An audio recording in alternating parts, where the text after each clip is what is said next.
December 2024. Bit of trivia. Today's date is the earliest sunset of the year. So thank goodness we're going to start going in the other direction. Unfortunately, we've got a month to go until we get the latest sunrise. But anyway, we're moving in the right direction on the back end.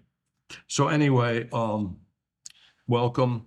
7 o'clock, open session, building permits, Board of Health applications. Mr. Desailly. Anything, Dave? Anyone here for building permits? Nothing heard? No. Okay. Let me check the folder real quick. I don't see anything. That's nothing. It's all checked off. All right, let's shift over to administrative duties commentary. This is the last meeting, of course, of 2024. And we'll be meeting with the select board next Monday with Ann, with the select board to bring her aboard officially as an associate member. I did reach out to our other associate, Amanda Smith, asked if she'd like to continue serving as an associate. I have yet to hear from her. Sure. Since she hasn't participated in close to 2 years, I think it's time that we either take her off the board or have her participate in a fuller fashion. Okay. Next meeting, January 14th, 2025, 7 o'clock, right here at Carnegie Library. Minutes, November 12th. Dave sent those out, I believe, yesterday. Bob, did you review those, sir? Yeah. You look good? Good to me. Everything's good? I was out that meeting. Okay. Any corrections? None? Okay. I move we approve as crafted. Second. Any commentary? Okay. Yep. Any commentary? None heard? All approved? Say aye. Aye. Aye. Okay, unanimous approval on that. Okay, bills to pay, Mr. Chapdelaine. If we have Dave. Sure. I have an invoice here for dated 12/1/2024 for 43 and a half hours for Mr. Dave Desailly regarding conservation matters. Total of $1,305. It is itemized on the back by weeks and what he's prepared and all the work he's outlined here. It's pretty well detailed. Okay, If you want that. yeah, just send it across the board here. Very, very good.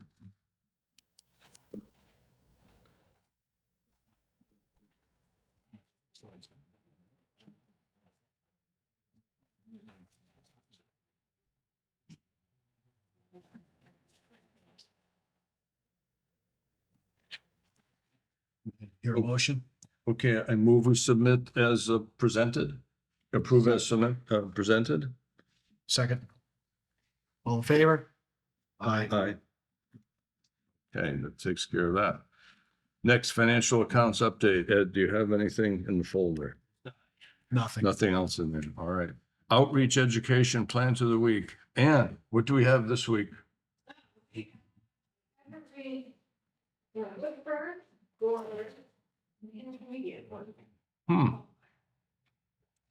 Oh, yeah, pass that around if you would, please.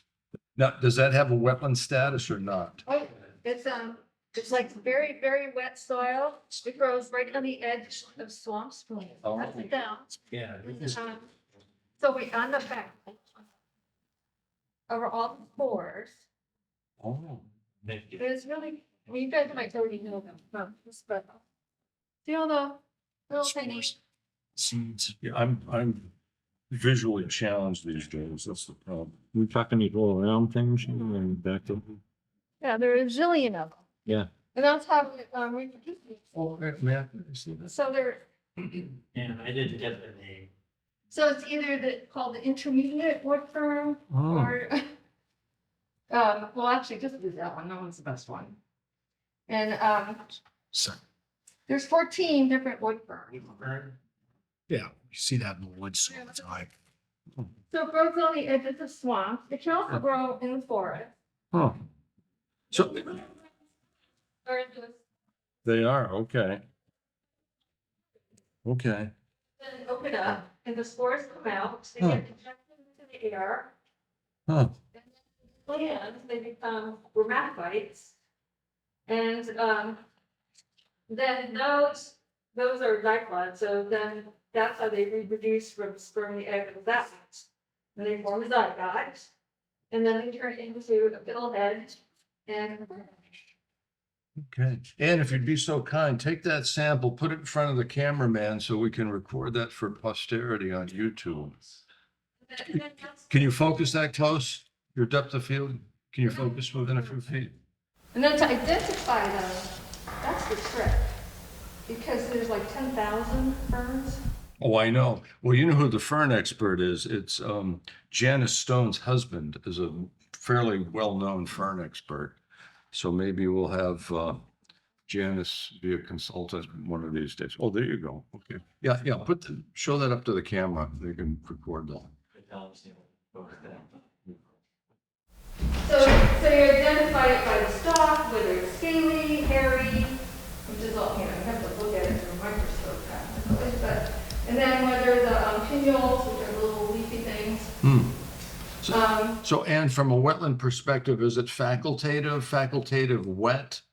Which Sorry. yeah, the DEP and the NRCS, Natural Conservation Service, has identifiers for wetland plants. And it has to do with their ability to grow in certain water regimes. So facultative means they can be either aerobic or anaerobic. Okay, if they're upland, they need an aerobic environment. If they're obligate, they need an anaerobic. Yeah, so that might actually be a facultative wet. Let's just look it up. What is it called? A wood fern? Marginal wood fern. Let's take a look. Dave, if you want to look it up on your device there, because I'm curious what its wetland designation is. And then you also identify them, by the stalks, the pinnules, the lobes, because, and the number of divisions. Hmm. So this one has 3 divisions, that's why it's so lacy. And so, this is like the frond, Mm-hmm. made up of all the other, like pinnules, lobes. No, it's facultative, FAC. Okay, so it's facultative, which means it could either grow in an upland environment or a wetland environment. Yeah, so it doesn't give us a whole bit of information about whether or not you're in a wetland or a upland regime. But again, very, very interesting. Thank you for doing that today. And I guess, They stay green all winter. yeah, And they go from an upright position, the rest of the seasons, to just propagate, like they're lying down. and those of you that are Latin experts, it's Dryopteris marginalis, Dryoptrisis marginalis, Dryopis marginalis, marginal wood fern. And it says easy to cultivate and well behaved, and as described by Ann. Ann, thank you so much. Okay, all right, that's plan to the week. Number 7, news announcements. I guess graduate student intern request. Dave, I think someone had contacted you, didn't they? Well, we've had a couple students contact us, one through their, Thank you. one of the departments at the school. One was at Westfield State, the other is University of Massachusetts. Unfortunately, they've not followed up because I think what you and I spoke about, Bill, is number one, we wanted us to understand who these people were, what their core curriculum was, but then determine what were they looking for and how might we best utilize their time. Right. So unfortunately, that step hasn't taken place yet. We had somebody a few months ago now, when I first talked about this, from Westfield State who had strong interest in that, but again, they never sent me anything about student, so maybe they want to do a job someplace else, or an internship someplace else. This is nothing that, both of these positions were at no charge to the institute or the administration. Right, yeah, it's an internship, So- right, of course. But we haven't gotten to the level where we would start talking about Okay. how might a person like that be Right. integrated within our commission.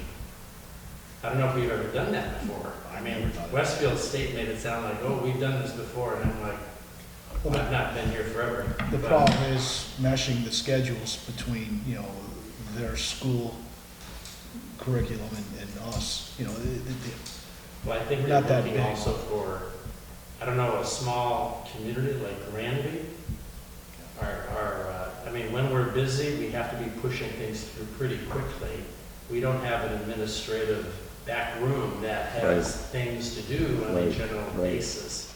Yeah, the last person we had that was an intern, who ended up getting paid, was June Hart. Remember June Hart, Ed? And that was about 10, 15 years ago.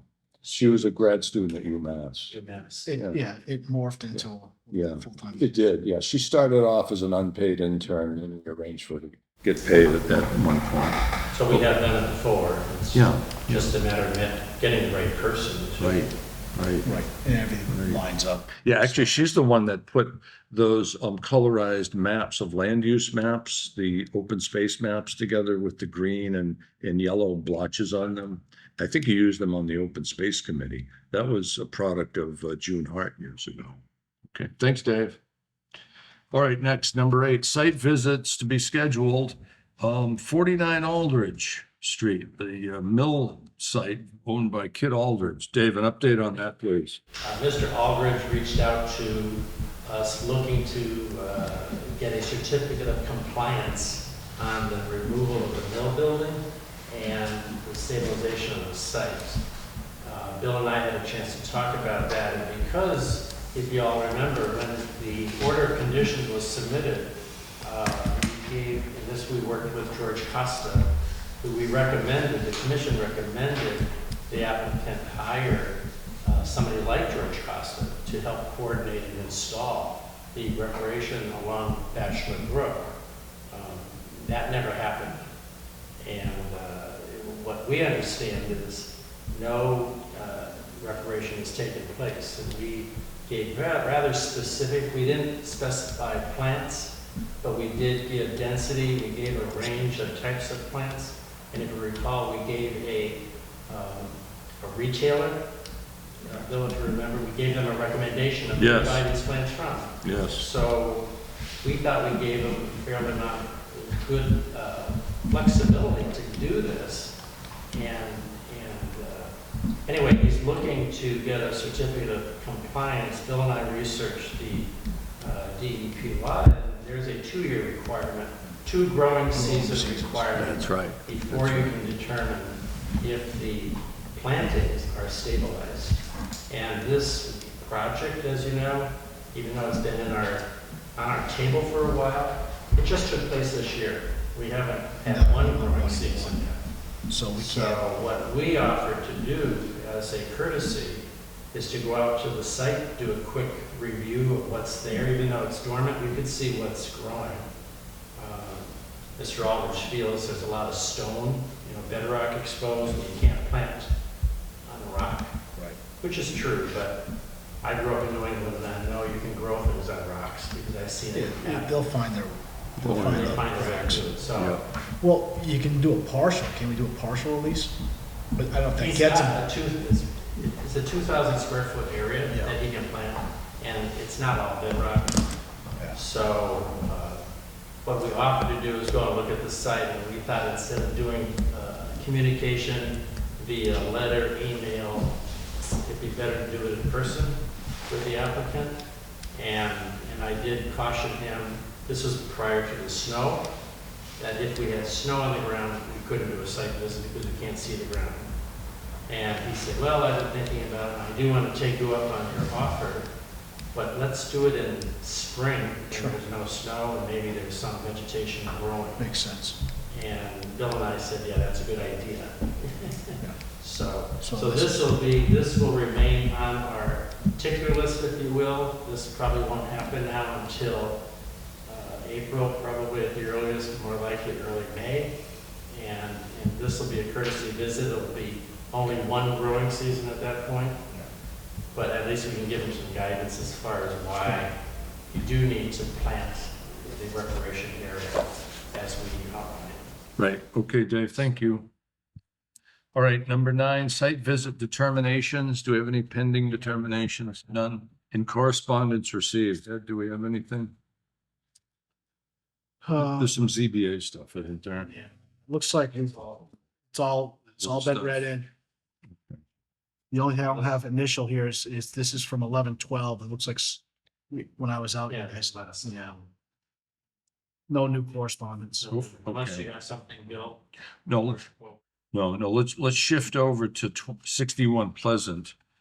Take up the next 14 minutes and then we can get to our hearing. 61 Pleasant Street, Hallen Property Status Report. Dave? I have nothing to add. We haven't done. Okay, I think the last that I've heard was Dave DeRocher reached out asking for the letter that we had sent Ms. Leavenworth back in May. I guess he got a copy of the letter and he finally forwarded it to her, and nothing has transpired since that date. And just to refresh, we had talked to one of the site engineers a few months back. It was mid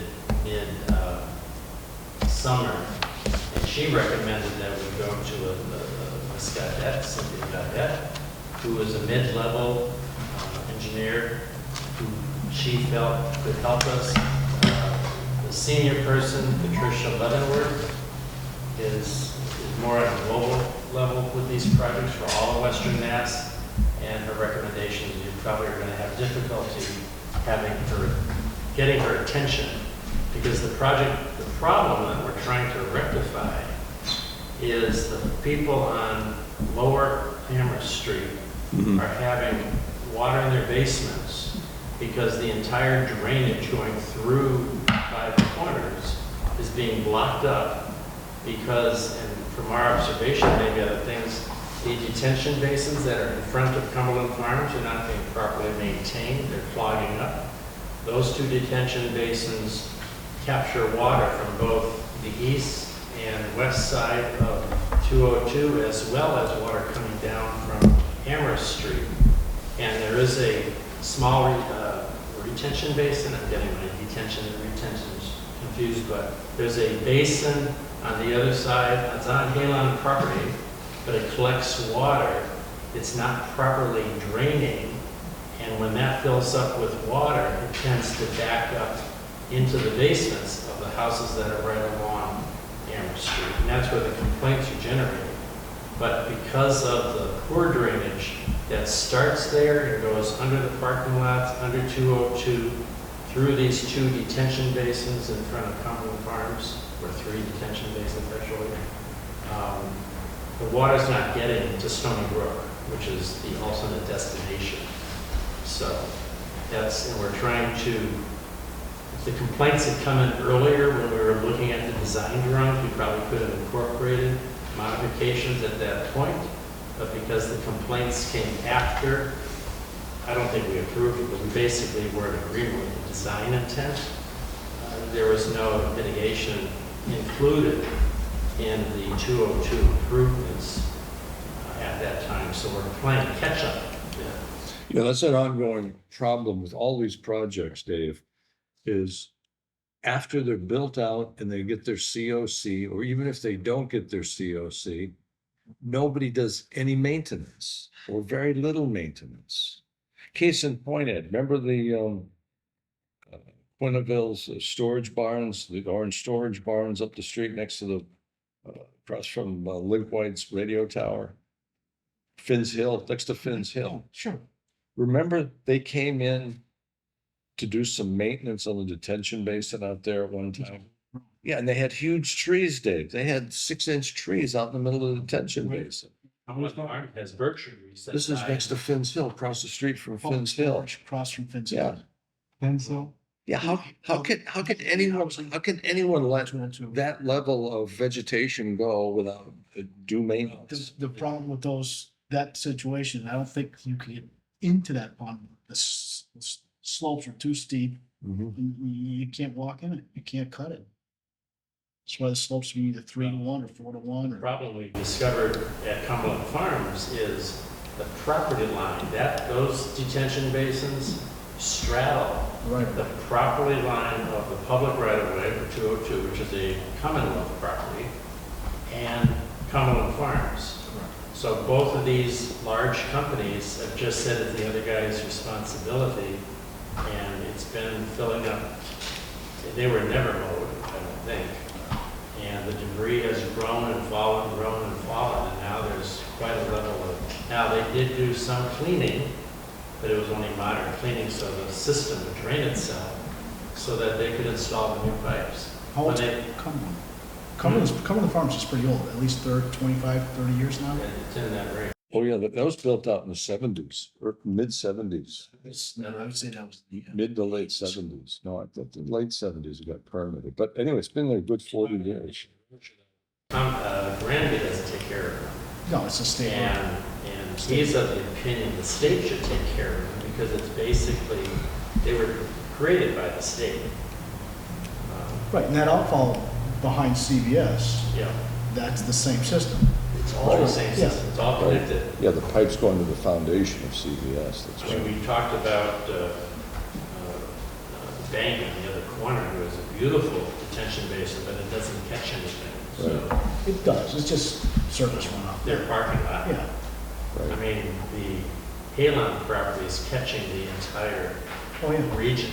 And then to the east, you've got the Dollar General, which has a problem. One of those basins never drains, and it's a mosquito haven. So the Board of Health's been on their fanny for a couple of years. now. 72 hours, Yeah. Oh, no, sir. 48. No, it just, Well, water that's- comes in. That's the one that has a curtain drain that enters it, so the water never, ever goes away. But I'm saying, what's the rule? 72 hours, that's the rule. drain. That's the rule. Kev, do you have a comment? So is there any recommendation other than this is a work in progress? We said we would contact this mid-level engineer to see if we could at least get somebody on the state side to look at this and see if we could, because we're looking for maintenance on the detention base, the Cumberland Farm detention basins. Could I suggest that we pull out the files for Cumberland Farms and CVS? Could do And that. see what was proposed. We'd have to look in the order of conditions to see who's responsible for what. That's a good point, Ed. So that would involve a little digging through filing drawers. Right. Kev, did you have a comment, sir? The houses on Amherst Street are getting water in their basements because of this. That goes uphill. That's uphill, yeah. It's gotta be a groundwater. Like a issue. They're the ones that have made the complaint though. And if you think about water level being, it'll go subterranean. Yeah, get a it's high water level, groundwater. Groundwater. So when that basin fills up on the Halon property, and you look at where those houses are, it's very conceivable because all of these houses have basements. Yeah, So I think those it's basements are- groundwater mounding coming down from the north. There's It's a, such a significant elevation. oh, yeah. Oh, Gain that it's yeah. kind of hard to wrap your mind It's around. not going up Amherst Hill, it's just down at the bottom. It's only 3 or 4 houses. Yeah, 3 or 4 that houses. Yeah, generate- the 3-4 houses are generated about the this same complaint. elevation as the. It's Okay. not the people up the Yeah. hill. Yeah. And a lot of it, I think they said, the housing unit that's right behind there, they put a really large paved parking lot in. And they were of the opinion that the housing parking lot was causing more water runoff, that there would normally be absorption up there that can't happen. But again, these are existing properties. Those buildings, Bill, have been there over 20 years. I don't think we have any room to argue with them or say you gotta now mitigate your stormwater runoff. Do we? No, I don't think so. not for single family houses. I mean, we just have, no, I'm talking about the apartment building that's up there. Well, You can't go back to a private owner and say, yeah, we let it happen 20 years ago, but now you gotta mitigate. I think the solution is that pipe between the Hallen Pond and across the street has to be either rotted out, enlarged, or maintained, one of the three. Yeah. Dave, thank you for the update. Okay, folks, it's 25 after, we got 5 minutes to go. So Dave, it might be a good time to establish contact with your water and wetland person on the internet. So why don't we get them online? It'll probably take 5 minutes to get them up and running, then we can start the hearing. Now, did we all read the 4-page addendum letter that they had sent in? Mr. Goddard, you and Steve wrote that letter? Yeah, so we consulted with James Okay, and he and Joe at Water and Wetland had pretty specific ideas about what they felt was best and what was reasonable. And we okay, basically just took that and we put it into writing. okay, all right, so let's stand by, let's do this by the book and wait till 7:30. Okay, folks, thank you. Very, very good. Did you send anyone to us that we could put on the screen? So you have a board or something? Or are we gonna look at things you want we shared last meeting or? Yeah, so I think all we sent electronically was our original submittal, but I did bring multiple copies of the letter if anybody would like to take a look. I think we all got the letter. Yeah, I read, That was sent electronically as well. yeah, I read the letter. You have the different options. Is that what we want to talk about tonight or the letter? Sorry? Is that what we want to talk about tonight, is the letter you sent over? I think it's topical, but of course what we talk about is up to you, all of you. Do we have James on the line? Yeah, he's here. All right, JW. he just sent me a text saying he hasn't heard anything. Yeah. Give him a radio check, Dave, to see if he can hear us.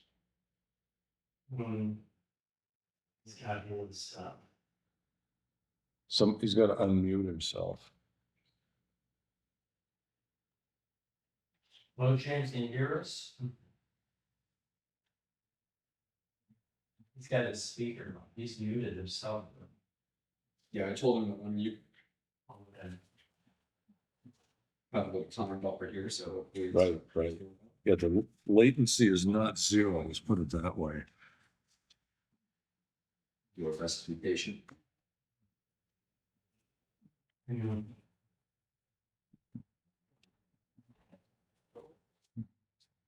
Oh, here we go. Here we go. Oh, okay. Okay, see if he can hear us. That him? I presume so. First, James, can you hear us? Oh, gotta turn your audio up, Dave. he's getting set up.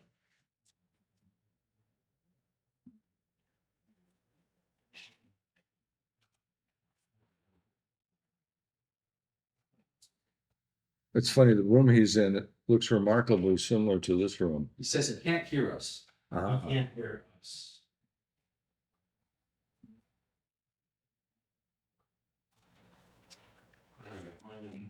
Another good reason to bring these people aboard Robish over here.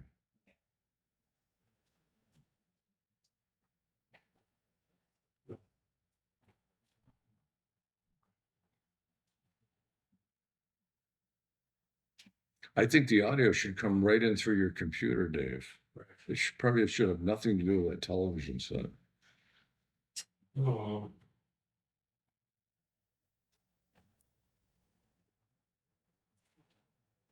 Is there any way for you to unmute him?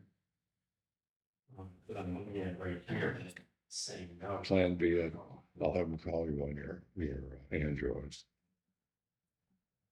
And we'll just put the Android on a speaker. He's got his phone too. Yeah. Still on the table. Might be better. Like, yeah.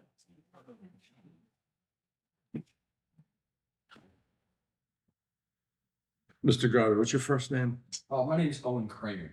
Oh, your name's Owen? Mhm. Kramer, okay. Yeah, Scott Goddard was the boss at Goddard. Oh, okay. No audio. So Owen, in the next 2 minutes, if we can't get this audio running, would you be so kind to come up and put your iPhone on the table with speaker? mode. Yeah, no problem. We'll get him communicated. Okay, that's We good. do Thank just you. feel that. Thank you. Yeah, it says you're muted as well, so that's probably part of why you can't hear us, right? Yeah, I do.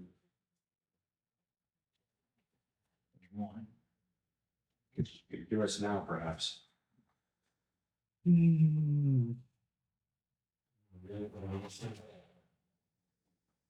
Seeing a little thing that says no volume on the left. Is either the computer or the television muted? Wow. Oh, he's making noise. That's the TV over there. That should help. I'm trying to get this straight.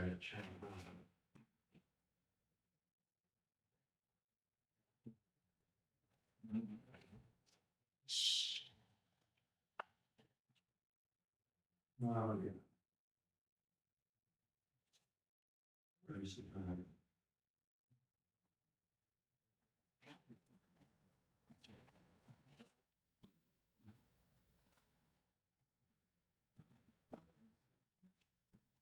Assuming this is the first time Steve's been used. In this application, yes. No, we actually used it in meeting last week. It worked out fine. Give Dave a couple more minutes. It's fine.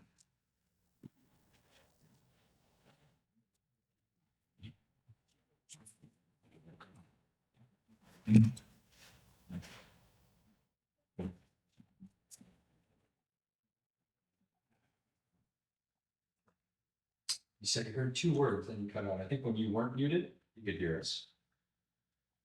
That's Steve right there, right? No, Who's up? it's not letting me on the mute. Got a little error. So that's what we think. So we have push to talk on. That's why. What? You've pushed to talk.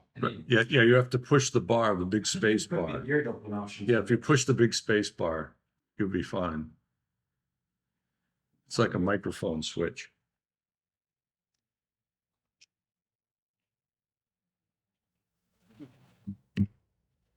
Right now, it's not hooked up to your computer audio. If you click computer, I think on the right, Yeah, hold space bar to you talk. see on the right, the computer option, the little radio button? Right, right here. Right now, you're hooked up to phone call audio. This is probably your computer audio. Can you hear us, James? No. It's because you're muted. Now try. Push the space bar, Dave. And just hold it down. Can you hear us? Testing 1, 2, 3. I would say definitely press the button 8.9 for you. So click that one. There we go. Nope. Yeah, no, that's working. Can you hear us, James? We can't hear you. You're muted.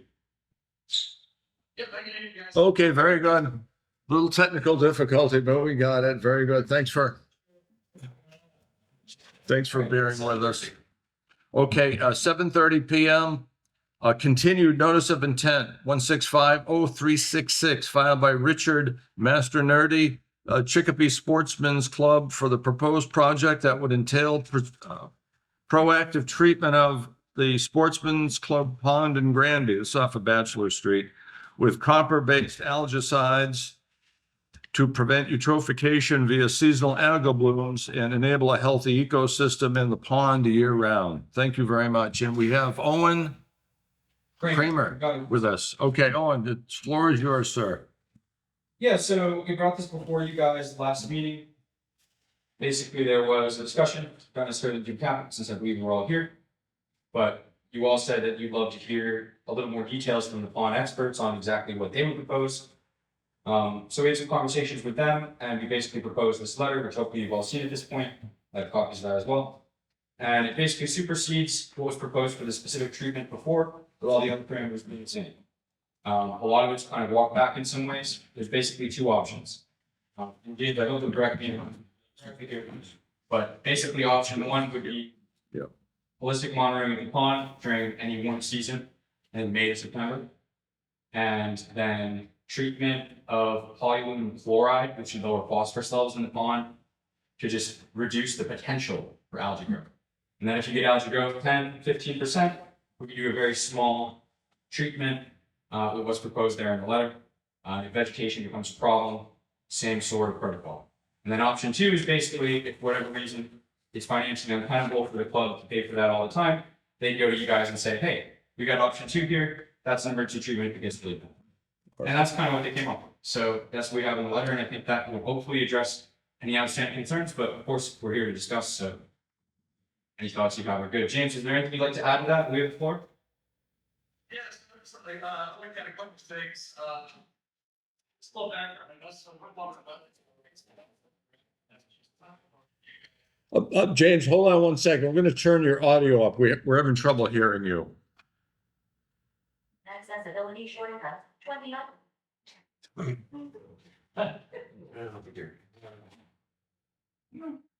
Can you turn the audio up, Dave? Yes. Uh-oh.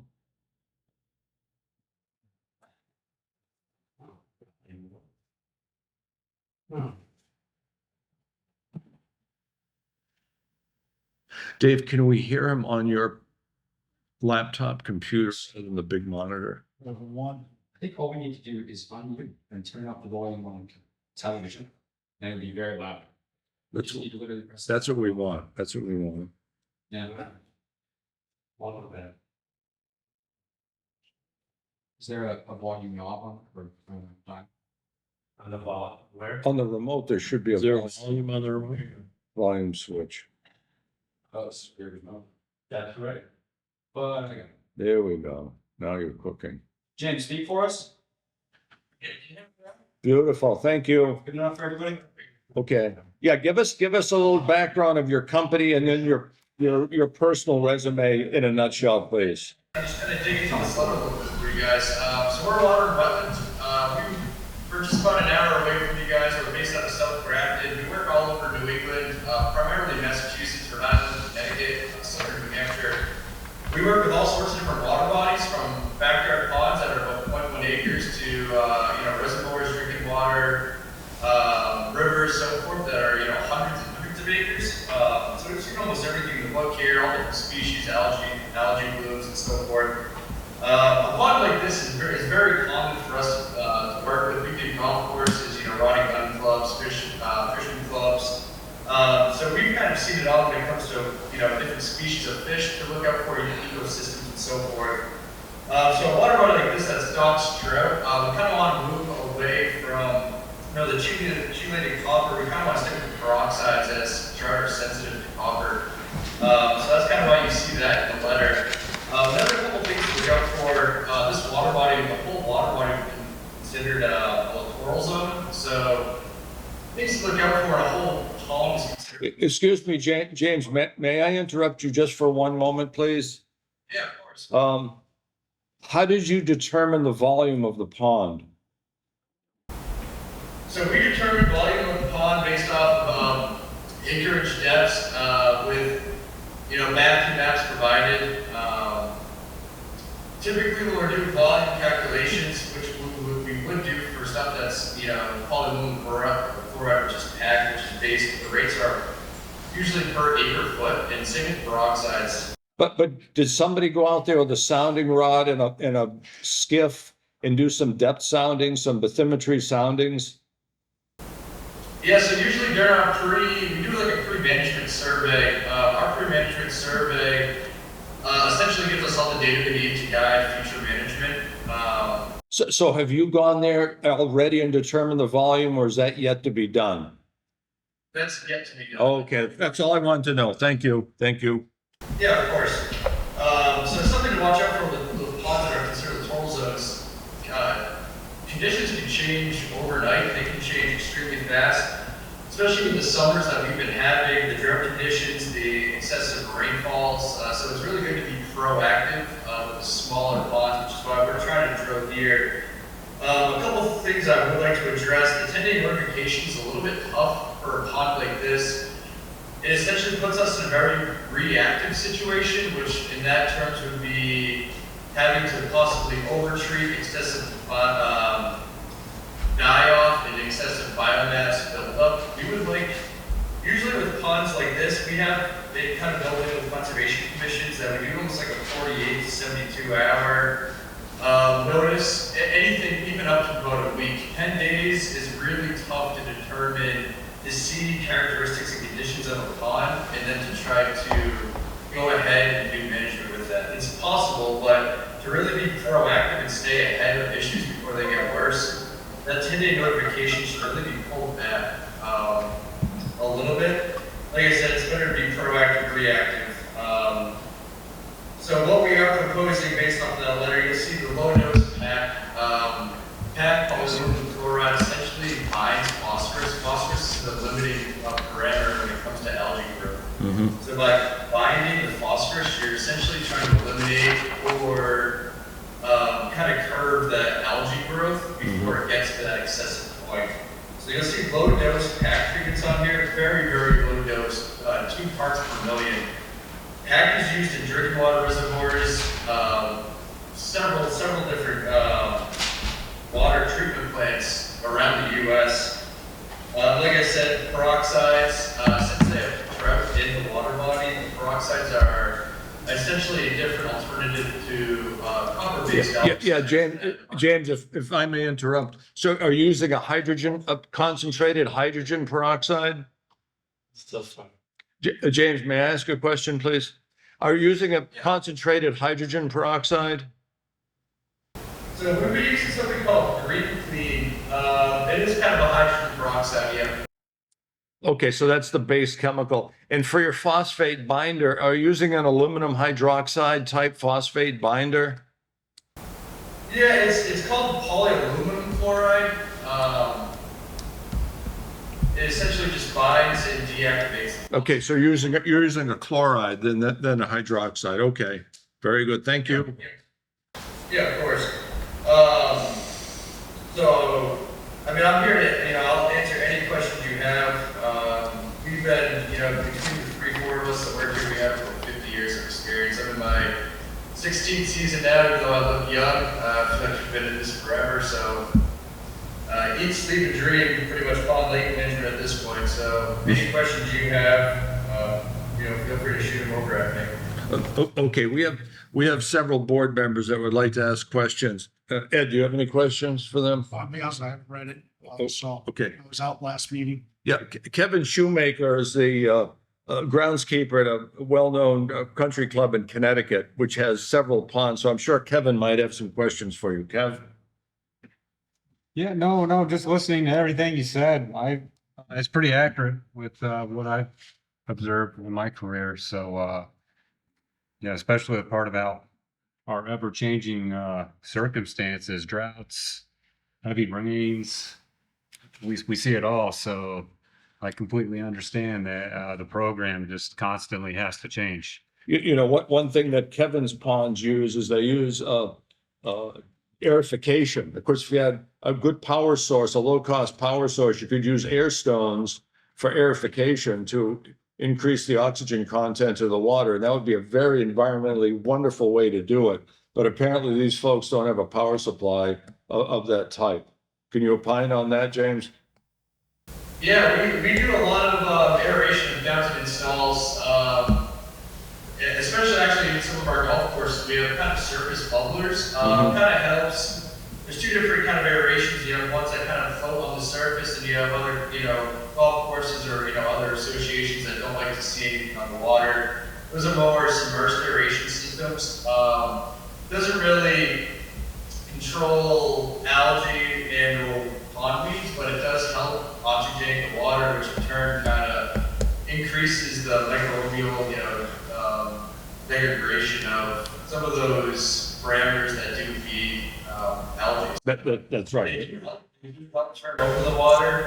They do help, obviously stagnant water increases your chances to get, nuisance densities of pond weeds and algae. So they certainly, I would recommend, aeration for majority of the water bodies that, that are this size. Yeah, because my company that I work for, we've done a couple of those in the past and they've worked out really well. We have 2 other members that would like to ask questions. Bob, do you have any questions? Don't really have any. Ann, do you have any questions? This is Ann Batter. Ann Batter's a newly minted associate member. Go ahead, Ann. Hi, James. So I was reading earlier that there are a lot of natural ways to deal with the algae and the weeds, such, the aeration was already mentioned, but there's also beneficial bacteria, there's tadpoles, barley straw, the normal filtration with rocks, gravel, that kind of thing. Is there a reason why you guys don't try those things in combination, let's say, first, before adding chemicals that actually, like aluminum? Well, this is a lot better than the copper option. Still settles in the sediment.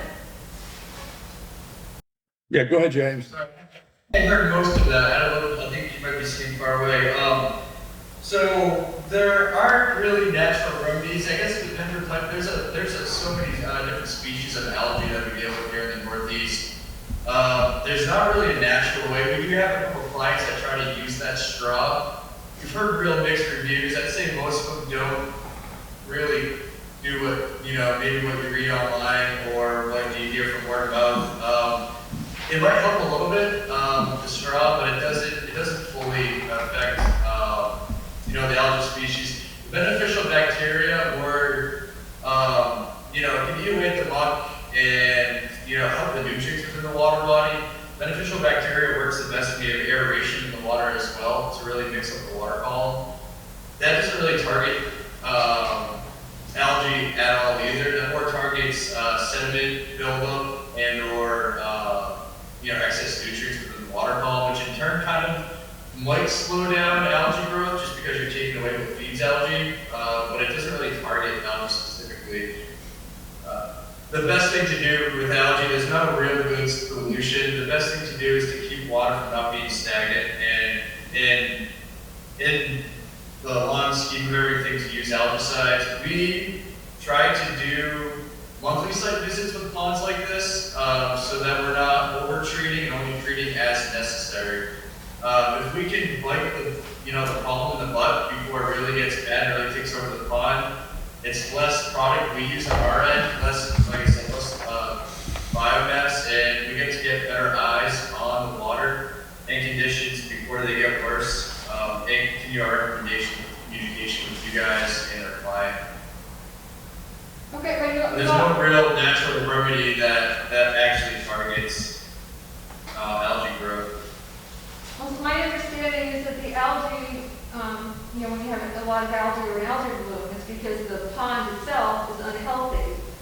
So, you have too much phosphorus or whatever, so there's other ways, more natural ways of combating that, which were the ones I just listed. But, and also, you had also mentioned dipot and flumoxazine that you were also using on top of the other stuff, the algae.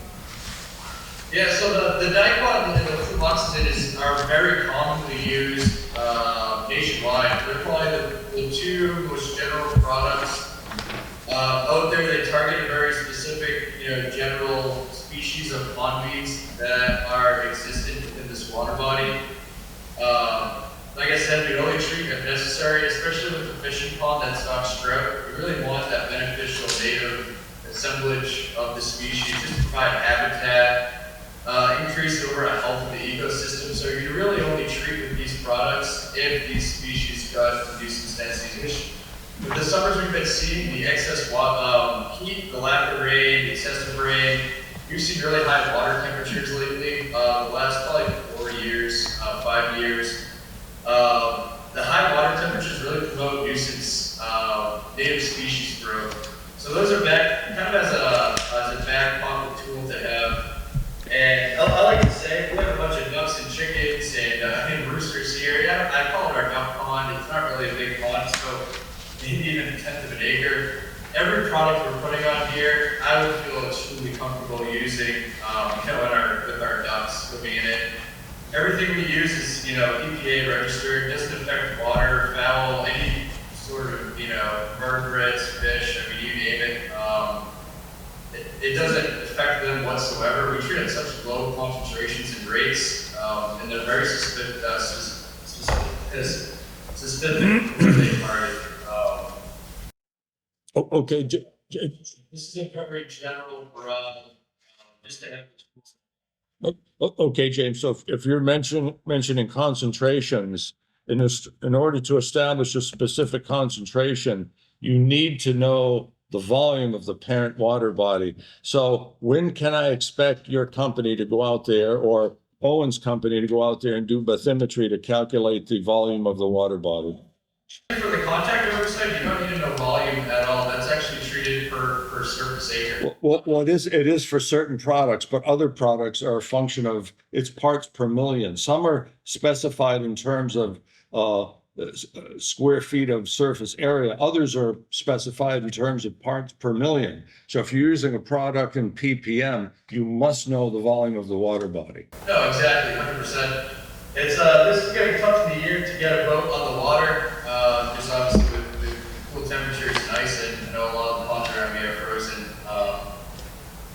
So I mean, if you guys have open water, we can try to get out there sooner than later, just for the safety of anyone going on a boat. Though, we prefer no ice in the water, and we can do it early spring. Okay, that would be fine. Again, do it in the early spring, because I'm guessing your first application may not be required until sometime in late June, July, probably at the. Yeah, we try to start all of our programs. Each season's been different. I mean, with the lack of winters we've had in the last few seasons, and we might have ISO in March. We've been doing installs for fountains and aerations at the end of February recently. So it really just depends when ISO is and when we can start kind of our aquatic management programs. Again, I echo Ann's thoughts. Again, if you had power at this site, or solar panels, or some low-cost means of electricity, I think aeration will go a long way in saving you guys money down the road. But again, that's your option. Okay, any other questions from our board? Okay, nothing. I have one more question. It's a business question.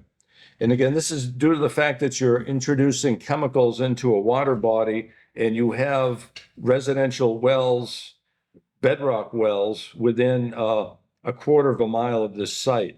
So the question is, who's carrying the liability insurance on behalf of the client? James, are you carrying the liability insurance? Owen, are you carrying the liability insurance, or Stephen Ribberty? So Goddard has a liability insurance policy, Yeah. but I'm not an insurance agent, so I can't tell you exactly what it would or wouldn't cover. I don't know, James, you want to say a word about your insurance? Yeah, I would have to look into our charts too. I can just tell you off the bat though, no wells will be affected. I can tell you that. Well, again, that's why, it's like saying a plane won't crash. Sometimes bad things happen. That's why it's very important to have a liability insurance that one can lean on in the event of a bad situation. So I think we're probably going to include that in the order of conditions. So be prepared. No products putting on here. So activity, they're all on the water column in a matter of, a day or two. I mean, you guys can throw that in, but it'd be it wouldn't be an issue.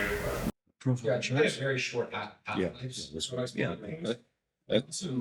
An accord statement. They need an accord sheet. And grades.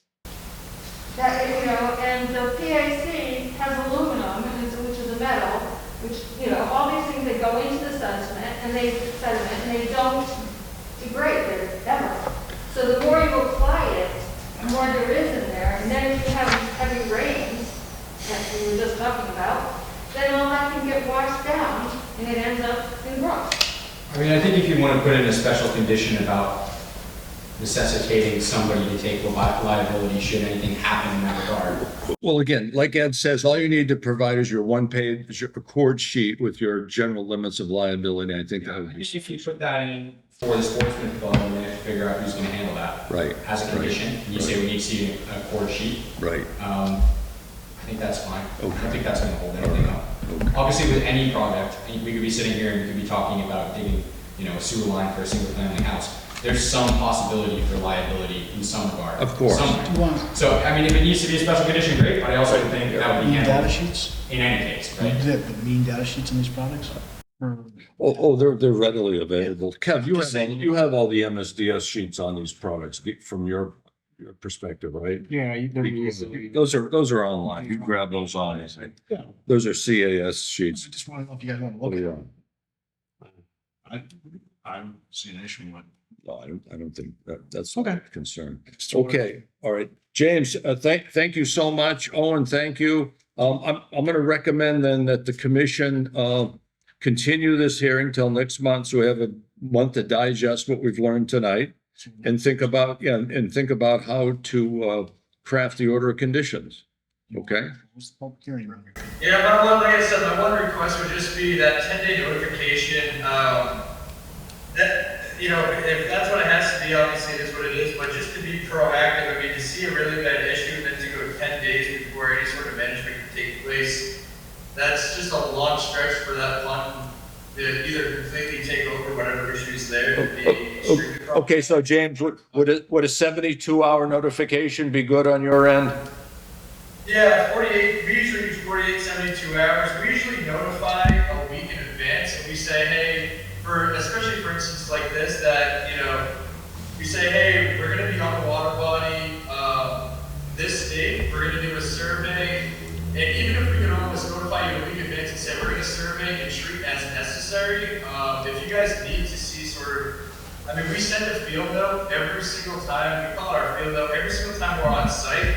We take basic water quality data, which includes temperature, dissolved oxygen, and succubus readings. Succubus readings show the clarity of the water column. This field note also includes recommendations, observations, and pictures from the site visit. It also includes species we noted, and the conditions of the whole entire site visit. So after every single time we're on that water body, within 24 hours, usually the day of, within 24 hours, you guys get a report from us.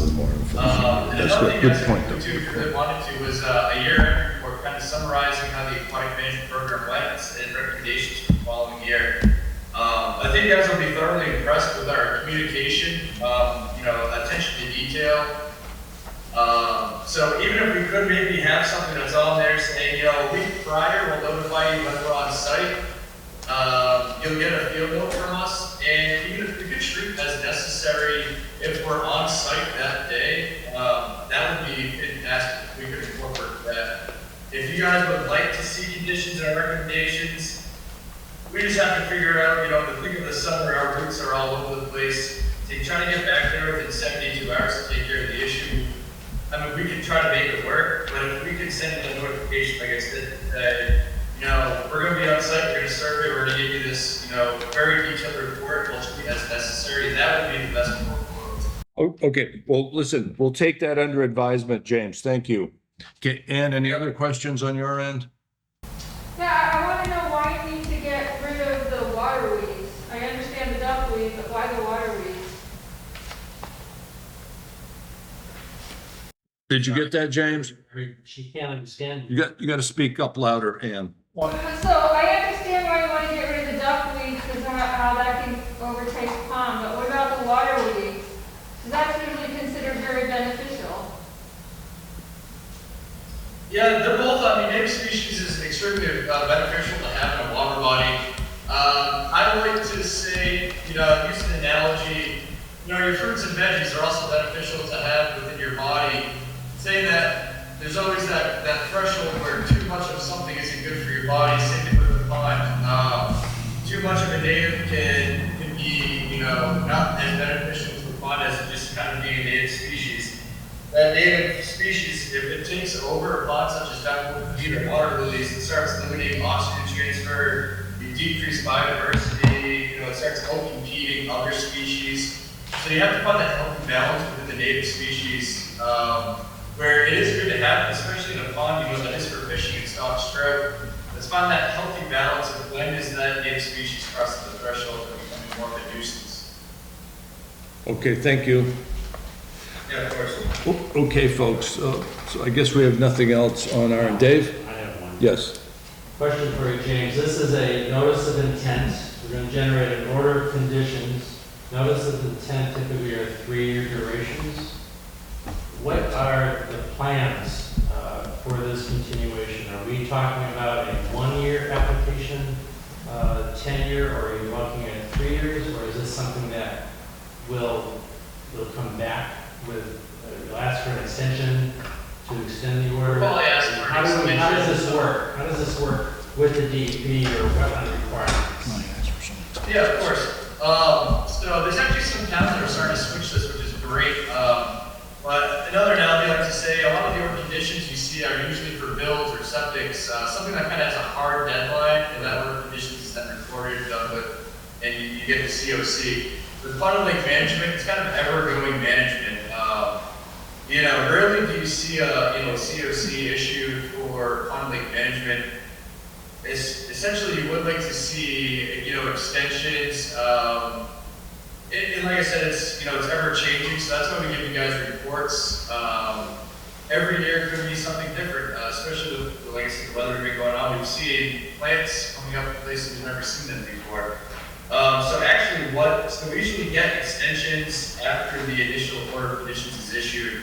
What some towns are actually doing, they're actually swooping it almost from taking away the order of conditions, and they're almost making it an ongoing management program in which they're doing almost 10-year programs. We're seeing this in Norton, we're seeing this in North Andover.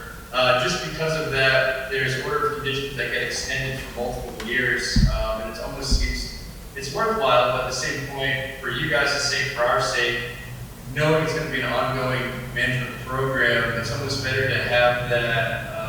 They've been calling it two different things. I can get you some documentation on that as well. But essentially, to answer your question, it would be an order of conditions for 3 years. We'd give you all the reporting you need. You guys can overview the project. We would come back to you in 3 years, most likely ask for an extension. Okay, Dave, good question. Very good question. Thank you, James. Okay, pending no other questions. Owen, do we have your permission to continue till January? Yeah, if you think that's reasonable, I Okay. understand if you want. So what we'd like to do in January, if we have any other technical questions we can ask at that time, we'll close the hearing and hopefully we can vote and issue the order that evening. Okay, so that's what we'd like to Yeah, do. let us know if there's anything you want to hear from our end, or. Okay, All right. Hearing, otherwise we'll pretty much just show it Okay, and, we'll discuss it. wonderful. James, thank you for attending virtually. Owen, thank you. Richard, thank you. For the earlier confusion. Yeah, no worries. But we got it to work nicely. Thank you so much. So continued until the 14th of January at 7:30. Thank you. Thank you, sirs. Awesome. Have a great night. Yeah, thank you. All the best. Bye now. Okay.